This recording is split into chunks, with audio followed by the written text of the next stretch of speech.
आज की ये वीडियो मैट्रिक इंटर का एग्ज़ाम देने वाले छात्रों के लिए बड़ा ही स्पेशल होने वाला है, क्योंकि इस वीडियो में हम ये सीखने वाले हैं, ये जानने वाले हैं कि बिहार बोर्ड एग्ज़ाम हो या किसी भी स्टेट का बोर्ड एग्ज़ाम हो, सीबीएसई बोर्ड एग्ज़ाम हो, ये बोर्ड एग्ज़ाम में कॉपी कैसे लिखा जाता है। कॉपी लिखना तो बहुत बड़ी चीज़ नहीं है, लेकिन आखिर वह कौन सी चीज़ें हैं जिसकी वजह से किसी स्टूडेंट को इतने मार्क्स मिल जाते हैं कि वह टॉपर लिस्ट में आ जाता है, टॉपर बन जाता है।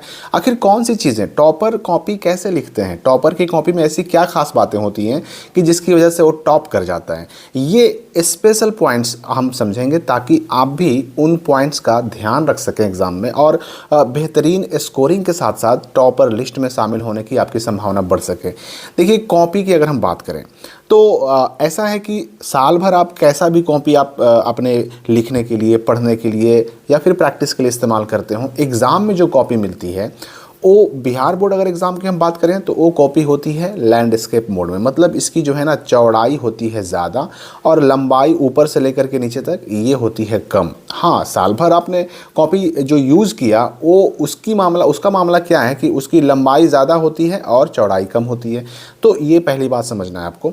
अब देखिए, कॉपी जब आपको एग्ज़ामिनेशन हॉल में मिलेगा तो सबसे पहले तो कॉपी का फ्रंट पेज आपको अच्छे से ध्यान से भर लेना है। अब ये कॉपी के फ्रंट पेज में कौन कौन सी चीज़ें भरनी होती हैं, सेट कोड वगैरह होता है, इसके अलावा जो है साइन करना होता है।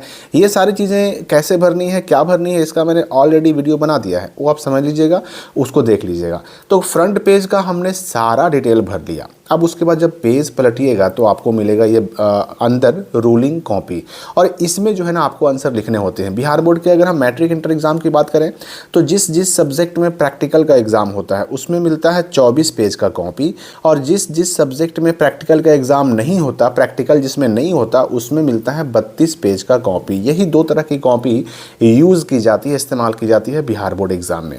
अब सवाल ये उठता है कि वह कौन से पॉइंट्स हैं, कौन से ऐसे गुण हैं, क्वालिटीज़ हैं जो कि टॉपर की कॉपी में होते हैं। आप इस कॉपी को ध्यान से देखिए, ये एक टॉपर की कॉपी है, ठीक है ना। इसमें टॉपर ने क्या किया, स्टूडेंट ने क्या किया, सबसे पहले उसने खंड आ लिखा। अक्सर ऐसा आपने देखा होगा क्वेश्चन में अलग अलग सेक्शन बने होते हैं, खंड बने होते हैं। अगर खंड है तो सबसे पहले आपको खंड स्पष्ट लिख देना है। उसके नीचे लिखा हुआ है प्रश्न संख्या 1 के का उत्तर। अब इसका मतलब क्या हुआ कि प्रश्न संख्या 1 में जो है ना क्या था कि क ख ग घ करके कई सारे सवाल दिए गए थे, तो इसने यहाँ पर यह भी स्पष्ट कर दिया कि ये प्रश्न संख्या 1 के का उत्तर है। मतलब साफ हुआ कि ये किस प्रश्न का, किस सेक्शन के, किस प्रश्न के का या खा का किसका आंसर है, ये क्लियर हो गया। अब उसने उसके नीचे उत्तर लिख दिया है। हेडिंग डालने के लिए मोटे पेन का या फिर स्केच पेन का इस्तेमाल किया गया है। आप स्केच पेन का इस्तेमाल ना कीजिए, लेकिन हेडिंग कम से कम ऐसा ज़रूर आप कर सकते हैं कि आपके दूसरे जो आंसर लिखे हुए हैं उससे थोड़ा वो मोटा दिखे, अलग दिखे, यानी वो ऐसा दिखे जो एक नज़र में एग्जामिनर की निगाह उस पर पड़ सके। अब देखिए, यहाँ पर एक क्वालिटी तो ये हो गई। दूसरा क्वालिटी क्या है इस आंसर में कि यहाँ से लेकर के यहाँ तक इस क्वेश्चन का आंसर ख़त्म हुआ, उसके बाद 1 लाइन, 2 लाइन और 3 लाइन खाली छोड़ दिया गया। इससे क्या होता है ना कि एग्जामिनर को स्पष्ट मालूम पड़ता है कि हाँ भाई, ये वाला एक सवाल का जवाब है और उसके बाद ये वाला एक सवाल का जवाब है। बीच वाला जो ये गैप है ना, ये स्पष्ट करता है कि कहाँ से कौन सा क्वेश्चन शुरू हो रहा है, कहाँ पर कौन सा क्वेश्चन का आंसर ख़त्म हो रहा है, ये स्पष्ट हो जाता है। और एक बात मैं आपको बता दूँ, जितनी आसानी होगी कॉपी चेक करने वाले को, जितनी आसानी होगी कॉपी चेक करने में, उतना फ़ायदा आपको होगा। फ़ायदा मतलब आपको उतने ही अच्छे नंबर मिलेंगे। तो ये आसानी कैसे होगी?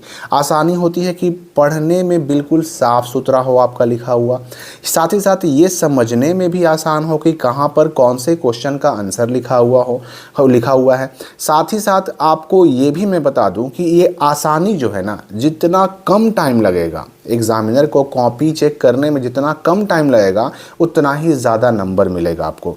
देखिए, होता क्या है ना कि एग्जामिनर को बहुत सारी कॉपीज़ जो है ना चेक करनी होती है, और जाहिर सी बात है कि हर एक कॉपी को बारीकी से चेक तो करना ही करना है, उसमें मार्किंग भी अच्छे से करनी है।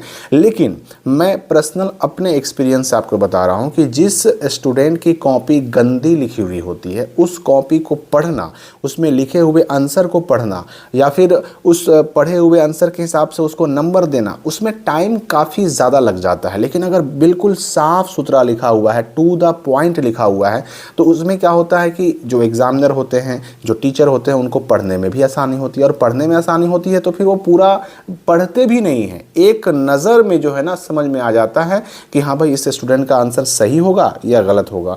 तो ऐसे केस में उनको आसानी होगी, कॉपी चेक करने में समय कम लगेगा, और जब समय कम लगेगा तो जाहिर सी बात है कि आपको नंबर उसका भरपूर मिलेगा।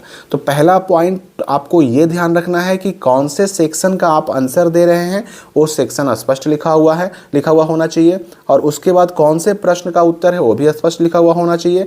अब प्रश्न का उत्तर जो है ना, प्रश्न संख्या 1 के का उत्तर जो यहाँ पर लिखा हुआ है वो चीज़ आप यहाँ पर भी लिख सकते हैं, लेकिन ये बेस्ट तरीका होता है, ठीक है, आप ऐसे लिख सकते हैं। साथ ही साथ दूसरी चीज़ जो ध्यान रखनी है कि आपके कॉपी में, अब चाहे वो कॉपी जो है लैंडस्केप मोड में हो, पोर्ट्रेट मोड में हो, आपको ये चौथाई ज़रूर छोड़नी है, क्योंकि नंबर देने का काम इसी में होता है, चौथाई में होता है। तीसरी चीज़ जो ध्यान रखनी है कि 2 अलग अलग सवालों के जवाब के बीच में स्पष्ट गैप होना चाहिए, ये गैप हर हाल में आपको मेंटेन करना है।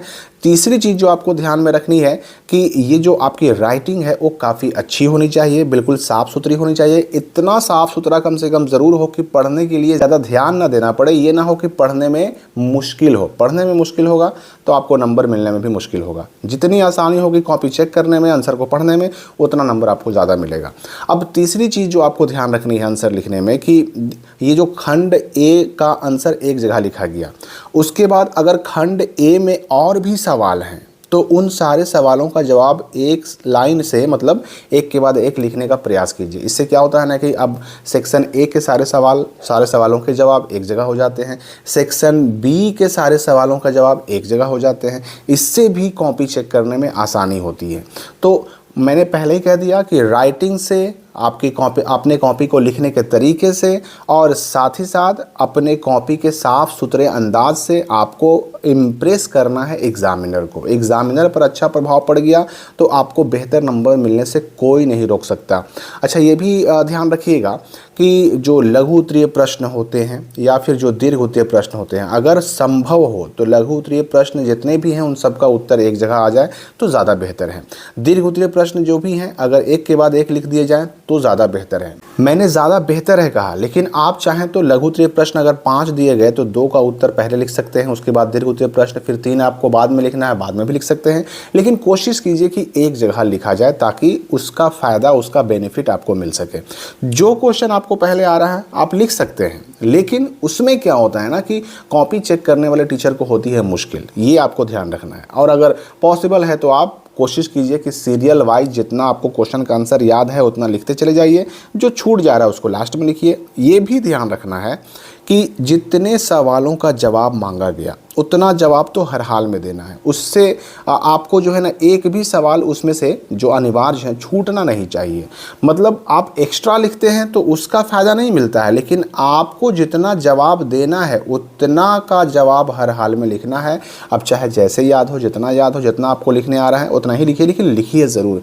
तो इससे फ़ायदा ये होता है कि उस क्वेश्चन का आंसर जो हमको याद नहीं था, जो छूट रहा था, अगर हम उस पर थोड़ा बहुत भी कुछ अपने मन से मिलाकर बना करके लिख देते हैं, मिला जुला कर लिख देते हैं, तो उसमें क्या होता है ना कि कुछ ना कुछ मार्क्स मिल जाते हैं, स्टेप मार्किंग का फ़ायदा उसमें मिल जाता है। तो ये सारे चीज़ों को ध्यान रखिए। आपका सेक्शन हो, क्वेश्चन नंबर साफ साफ लिखा हुआ हो, उत्तर जो है ना बिल्कुल साफ़ सुथरे हों, पढ़ने में आसानी हो, साथ ही साथ 2 अलग अलग क्वेश्चन के जो आंसर है उनके बीच में स्पष्ट गैप हो। ये सारी चीज़ें बहुत बड़ा असर करती हैं, और ये सारी चीज़ें आप किसी भी टॉपर की कॉपी को उठाकर देख लीजिए, उसमें आपको ज़रूर मिल जाएगा। और भी कॉपी से जुड़े हुए कोई आपका अगर सवाल, कॉपी कैसे लिखते हैं बोर्ड एग्ज़ाम में या फिर कॉपी लिखने में, और कौन सी गलतियाँ आपसे होती हैं, इन अगर कन्फ्यूजन्स का शिकार आप भी हैं तो कमेंट करके पूछ सकते हैं। हम मिलेंगे अगली वीडियो में नए अपडेट के साथ।